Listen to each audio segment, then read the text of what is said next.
কীর্তন প্রারম্ভে নিকটস্থ দূরগত অনাহত আহত নিমন্ত্রিত অনিমন্ত্রিত যত ভক্তমণ্ডলী ভক্তিমতী মায়েরা আজকে ভক্ত ভগবানের লীলাগুণ কথা শ্রবণ করবার জন্য উপস্থিত হয়েছেন, তাদের সকলা শ্রীচরণে শতকোটি দণ্ডবৎ প্রণাম। অনন্ত অনন্ত কোটি বিশ্ব ব্রহ্মাণ্ডের যত নিষ্ঠাবান বৈষ্ণব, নিষ্ঠাবান ব্রাহ্মণ, নিষ্ঠাবান ভক্ত, ভক্তিমতী মায়েদের চরণে শতকোটি দণ্ডবৎ প্রণাম। সারা বিশ্বের যত মহামানব যারা সাকারে নিরাকারে আমাদের মাঝে ইতিউতি অবস্থান করছেন, সকল মহামানব বর্গের শ্রীচরণে শতকোটি দণ্ডবৎ প্রণাম। মানুষকে সম্মান দিলে সেই সম্মান ঈশ্বরে মেলে, সর্বশাস্ত্রে তাহার প্রমাণ পাই।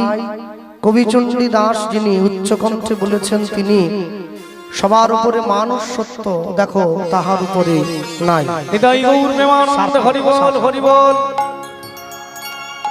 আজ থেকে 540 বৎসর পূর্বে কলিকালের মাটিতে শ্রীকৃষ্ণ চৈতন্য মহাপ্রভুর শুভ আবির্ভাব। মানুষের দরজায়, মানুষের সাজে, মানুষের বেশে ভগবান গিয়ে দাঁড়িয়েছেন মানুষের সম্মুখে। জীব নিত্য কৃষ্ণ দাস ইহা ভুলি গেল, মায়া পিশাচী জীবের গলেতে বাঁধিল। কৃষ্ণ নাম কর জীব, আর সব মিছে, পলাইবার পথ নাই, দেখো জম আছে পিছে। হরিনাম কৃষ্ণ নাম মোদের পারেরও সম্বল, অন্য কোন নাম ইথে দিতে ধরে নাহি বল। আপনারা কীর্তন শুনছেন, দোল উৎসব কেন্দ্র করে ভগবানের এই হরিনাম সংকীর্তন দিকে দিকে ধ্বনিত হচ্ছে। যারা বসে আছেন এত রাত্রিতে কীর্তন শুনবার জন্যে, বৃন্দাবনে ভগবান শ্রীকৃষ্ণচন্দ্র ব্রজগোপীদের সঙ্গে হোলি খেলেছিলেন, দোল খেলেছেন। এখন আশ্চর্য হলো, চৈতন্য মহাপ্রভু তিনি আবির্ভাব হয়েছেন দোল পূর্ণিমার দিন। তাহলে অন্য দিন এলেন না কেন, দোল পূর্ণিমার দিন কেন? না, দোল পূর্ণিমার দিন আসার সবচাইতে বড় কারণ হলো, দোল পূর্ণিমার দিন মানুষের দেহে রং লাগে। এখন কথা হলো, মানুষের দেহের বাইরেটা রং লাগলেও মানুষের দেহের ভেতরটাতে রং লাগে না। এই দেহের ভেতরটাতে রং লাগাবার জন্য যে রং মানুষের দেহের অন্তরকে পবিত্র করে, সেই রঙটির নাম হচ্ছে হরিনামের রং। আকাশের চাঁদ উঠলে জগতের অন্ধকার দূরে যায়, কিন্তু এমন একটা চাঁদ ওঠা দরকার যার কিরণ মানুষের অঙ্গে পড়লে মানুষের মনের অন্ধকার দূরে যাবে। ধরুন, এই যে কুম্ভ মেলা হয়ে গেল, স্নান করতে গিয়েছে বহু মানুষ।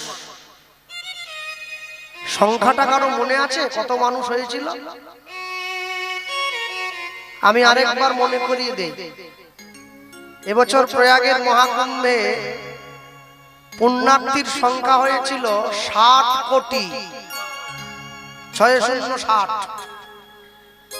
এখন 60 কোটি লোক, তারা সকলে স্নান করছে পুণ্য অর্জন করে স্বর্গে চলে যাবে। এখন 60 কোটি লোক যদি স্বর্গে চলে যায়, ধরুন গেল, তাহলে দেবতাদেরকে তো মরতে চলে আসতে হবে, বিশেষ করে নাটা বেরিয়ায় চলে আসতে হবে। মানে 60 কোটি লোকের বসার জায়গা দিতে হবে তো নাকি? 60 কোটি লোক তো আর পানের 60 নয় যেটা গুনে ফেললেই হলো। এই যে এত মানুষে স্নান করছে, সকলে দেব দেবদেবীদের চরণতলে যেতে পারবে না। কেন জানেন? গঙ্গা স্নানে দেহ পবিত্র হয়, মন পবিত্র হয় না।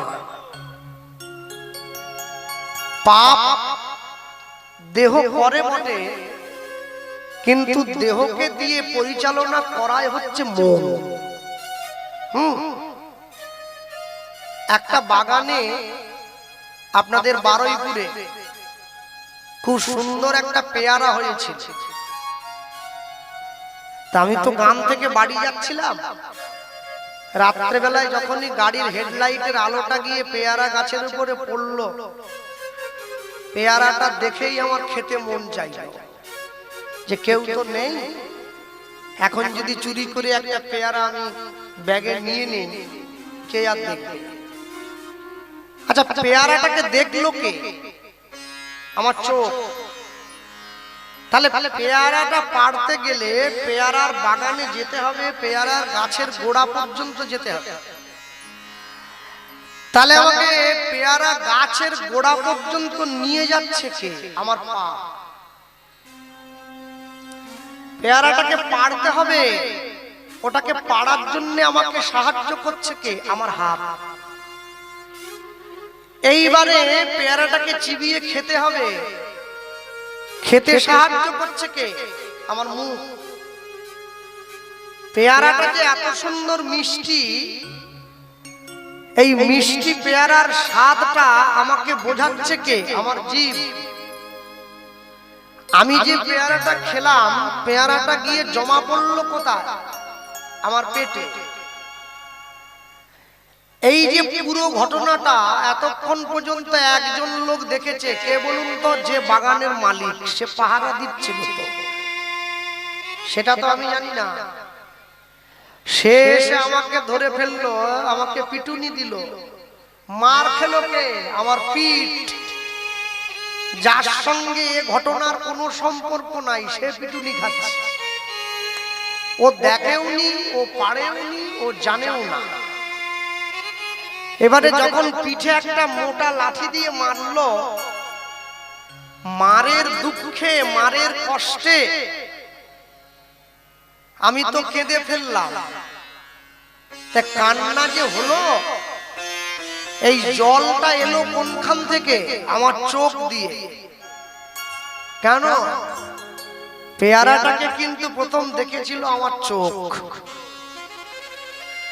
তাই জন্য জানবেন, পাপ কোনোদিন দেহ করে না, পাপ করে মন। মা জানে বাপ, মন জানে পাপ। সন্তানের প্রকৃত পিতা কে? এটা একমাত্র মা বলতে পারবে, অন্য কেউ পারবে না। তাহলে আমরা যাকে বাবা বলে ডাকছি, আধার কার্ডে, ভোটার কার্ডে, রেশন কার্ডে যার নামটা লিখে রেখেছি, যে আমাদেরকে কাঁধে করে মেলায় নিয়ে যায়, হাওয়াই মিঠাই কিনিয়ে খাওয়ায়, সে কে? বলে ওটা তো বাবা, কিন্তু মা চিনিয়েছে। মা তো বলেছে, এই যে তোমার বাবা, ছোটকালে একবার বাবা বলে ডাকো, বাবা বলে ডাকো। মা জানে বাপ, মন চেনে পাপ। রাতের অন্ধকারে দাঁড়িয়েও যদি কেউ কোনো খারাপ কাজ করে, এটা কেউ না জানলেও মন জেনে যায় যে কাজটা ভালো হলো না। তাহলে কুম্ভে গিয়ে ডুব দাও, গঙ্গায় গিয়ে ডুব দাও, সাগরে গিয়ে ডুব দাও, যেখানেই ডুব দাও না কেন, তুমি যদি নয়নের গঙ্গাতে ডুব দিতে না পারো, তাহলে তুমি যেখানেই ডুব দাও, তোমার এই ডুব দেওয়া কোনো কাজে আসবে না, এটা বিফল হয়ে যাবে। অনেক লোক দেখবেন বিড়ি খায়, সিগারেট খায়। আপনি কাউকে গিয়ে যদি জিজ্ঞাসা করেন, ভাই বিড়ি যে কিনে খাচ্ছ, ওতে কি পেট ভরে? বলেন না। তাহলে কি হয়? ও তো গায়ে গন্ধ হয়ে যায়, মুখে গন্ধ হয়, পাশে লোক বসে না, কথা বলে না, বিড়ির এত বিচ্ছিরি গন্ধ। তাহলে খাও কেন? বলে কোনো উপকারী হয় না, উল্টে ক্ষতি হয়। কিন্তু একটা কারণের জন্য খাই। কারণটা কি জানো? বলে ওতে মন ভরে যায়। জগতে যত কিছু কর্ম করছি আমরা না, সমস্ত কর্মই শুধুমাত্র মনকে শান্তি দেওয়ার জন্য। মন যদি তৃপ্ত হয়ে যায়, মন যদি শান্তি পেয়ে যায়, দেখবে কলিযুগে একবার এসেছেন বুদ্ধ রূপে, আরেকবার আসবেন উড়িষ্যার সম্বলপুরে বিষ্ণু যশা ব্রাহ্মণের ঘরে কল্কি অবতার রূপে। এই হচ্ছে ভগবানের 10 অবতার। অনেকে আমায় বলে কৃষ্ণবাবু সত্য যুগে ভগবান 5 বার এসেছে, সত্য যুগের মানুষ কত ভাগ্যবান বলুন দেখি। আমি বললাম না না, এটা ভুল হয়ে যাচ্ছে। বলে কেন? শোনো, যে গ্রামে মাসে 5 বার পুলিশ আসে, সে গ্রামের লোক মোটে ভালো না, শুধু মারামারি করে। ওজন্য পুলিশকে আসতে হয়েছে। ভগবান 5 বার এসেছে সত্য যুগ, লোকগুলো শুধু মারামারি করে। হ্যাঁ, আবার যদি মোটামুটি সিভিক আসতো তবু বুঝতাম যে কোনো বন্দুক টন্দুক নিয়ে আসেনি, এমনি এসে একটু ধমকে টমকে চলে গেছে। ওরে বাবা, তো একবারে বন্দুক টন্দুক নিয়ে ঠাকুরকে আসতে হয়েছে। হ্যাঁ, অস্ত্র শস্ত্র নিয়ে এসে পড়েছে। মানে কি, মানুষ শুধু ঝগড়া করে। কলিযুগের মানুষ মারামারি করে বটে, কিন্তু মারামারিটা কাউকে দেখিয়ে করে না, লুকিয়ে করে। তাই ভগবান দেখলেন মানুষ একই থাক, মানুষের মনটাকে পরিবর্তন করে দিতে হবে। হ্যাঁ, বৈষ্ণব মহাজন লিখছেন, কি লিখলেন? ও গো আমার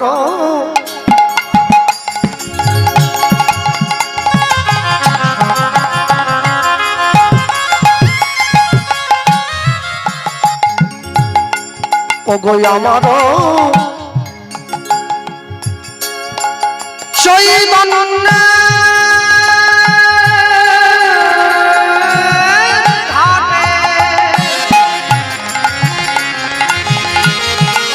উলুধ্বনি হৃদয় গৌর হরিব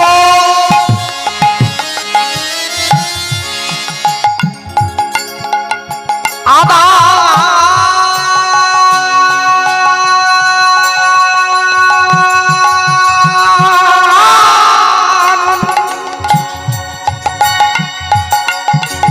আমার আমার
ছুটে ছুটে ওগো আমার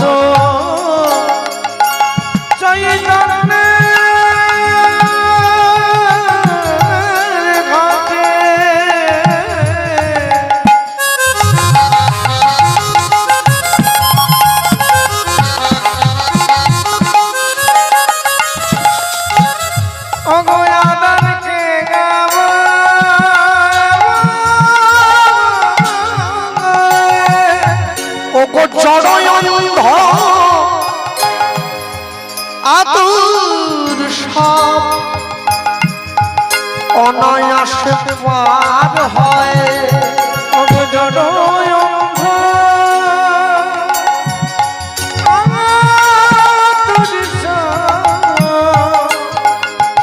অনায়াসে পার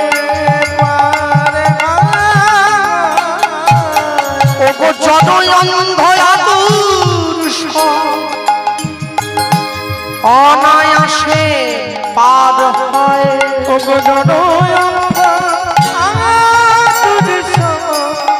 অনায়াসে পার হয় সেজে লয়ে হরি নামের তরি যে লোকে তাই গৌর হরিব নামের তরি ও যে নদী রাতে অবতরী সে যে লোকে হরি নামের তরি ও যে নদী রাতে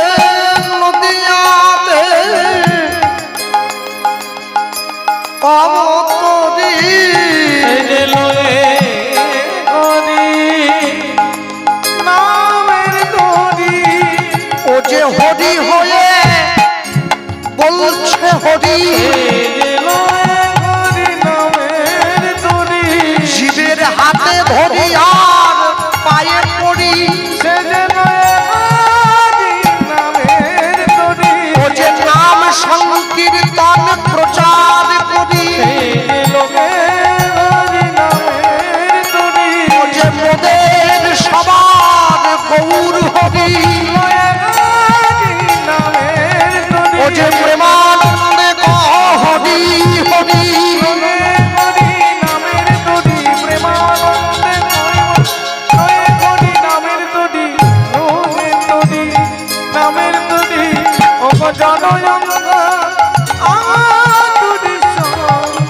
অনায়াসে পার হয়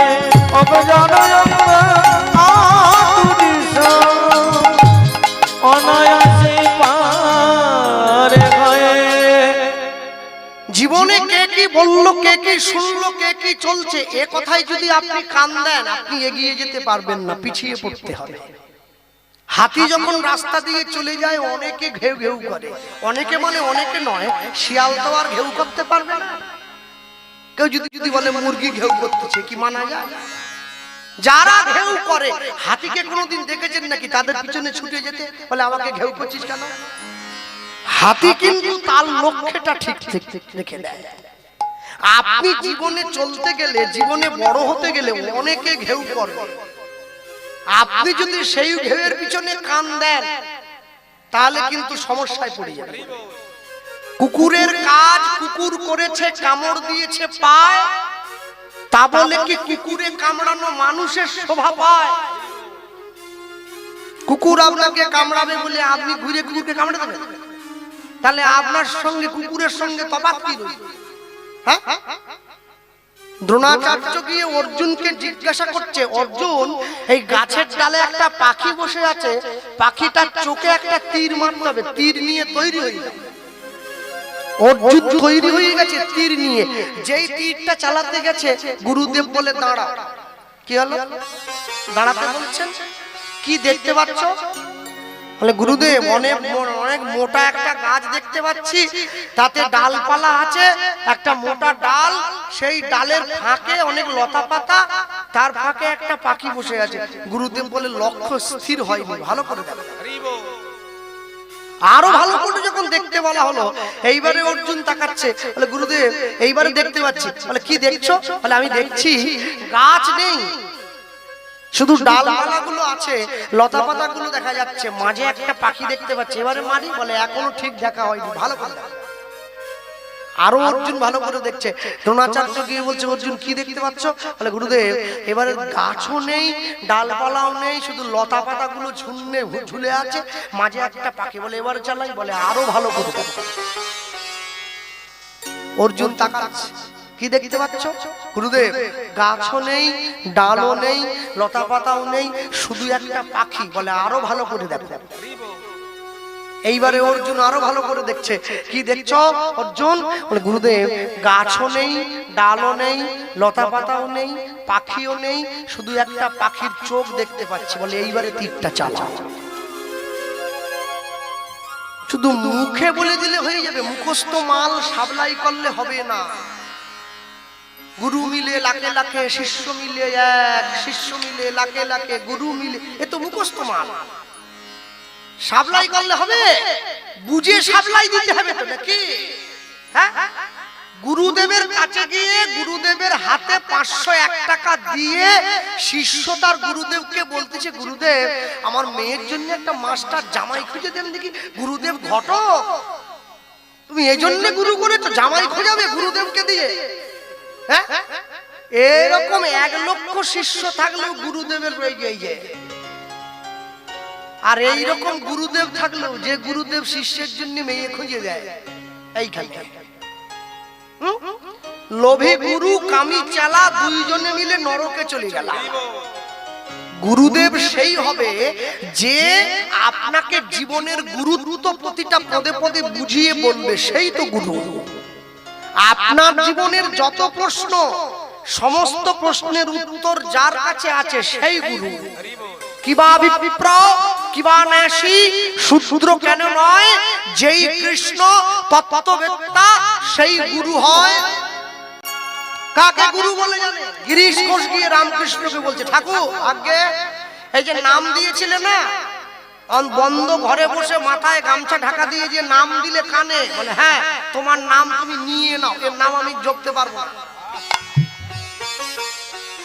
রামকৃষ্ণ দেব বলে, লোকের নাম পায়নি, তোকে দিয়েছি, তুই আবার ফেরত দিচ্ছিস?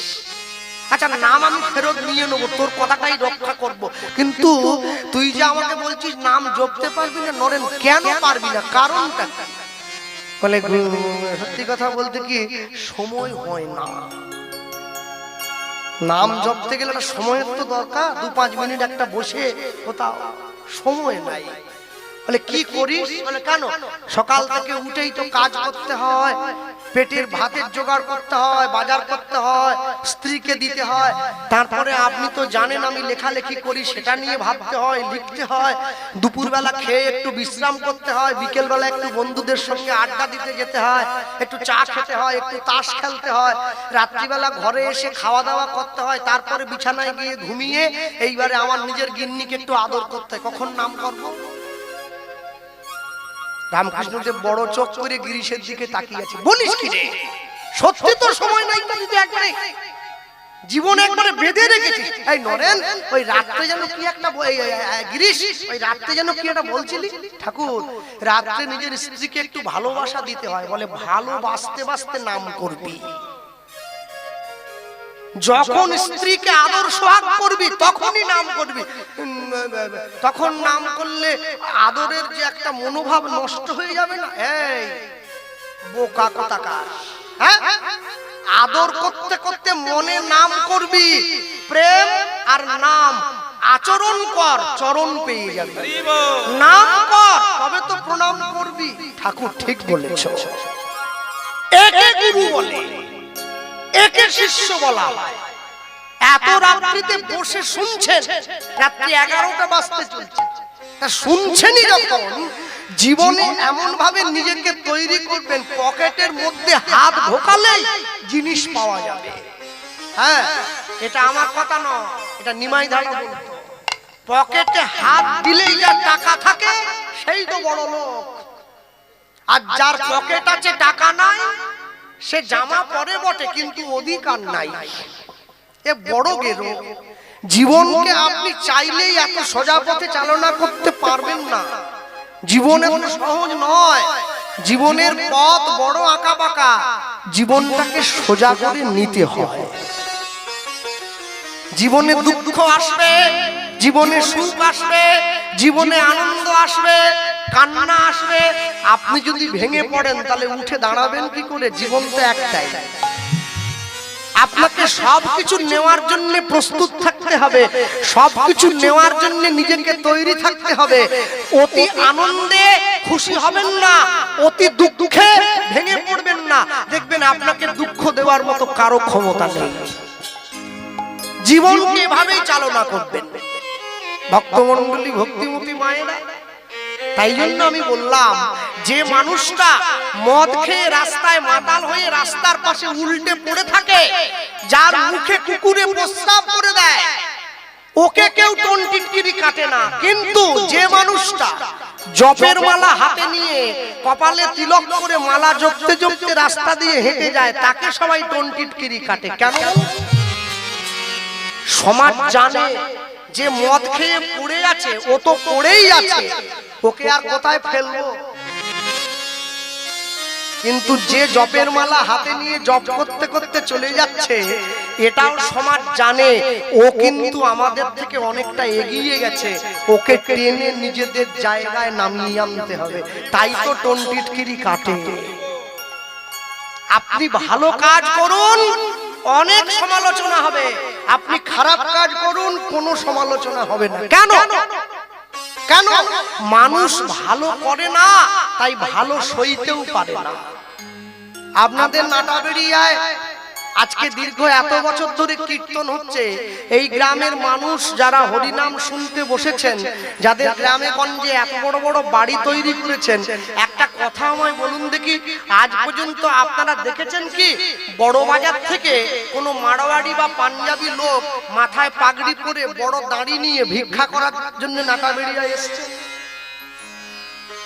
এসছে কি যে বাবু 1 টাকা ভিক্ষা দেন? আসে না। কেন? একটা পাঞ্জাবি একটা মারোয়াড়ি যদি গরিব হয়, বাকি 5 জনে ওকে টেনে নিজের পকেটের পয়সা দিয়ে বড় লোক করে নিজেদের জাতে উঠিয়ে নেয়। একটা হিন্দু যদি একটু পয়সা রোজগার করে, বাকিরা ওর পিছনে কাঠি নিয়ে লেগে পড়লো, কি করে ওকে টেনে ফেলবে।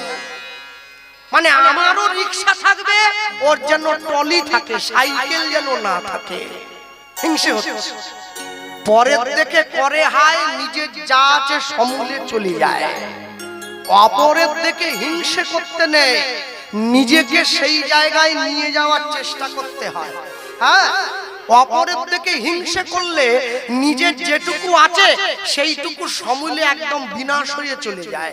মনে রাখবেন, যে কীর্তনিয়া 1 লাখ টাকা নেয়, এটা নিয়ে আমাদের কীর্তনিয়াদের মধ্যে হিংসা। আমরা আসরে গিয়ে চিৎকার শুরু করলাম, কেন নিচ্ছে, কেন নিচ্ছে, কেন? আরে বাবা রে, তার দম আছে তাই দাম আছে, আমার দম নেই তাই দাম নেই, এ বললে তো হবে না। তার যোগ্যতা আছে, তার পয়সা বেশি, আমার যোগ্যতা কম, পয়সা কম। তাকে হিংসে না করে নিজেকে সেই জায়গায় নিয়ে যাওয়ার চেষ্টা করতে হবে। না না।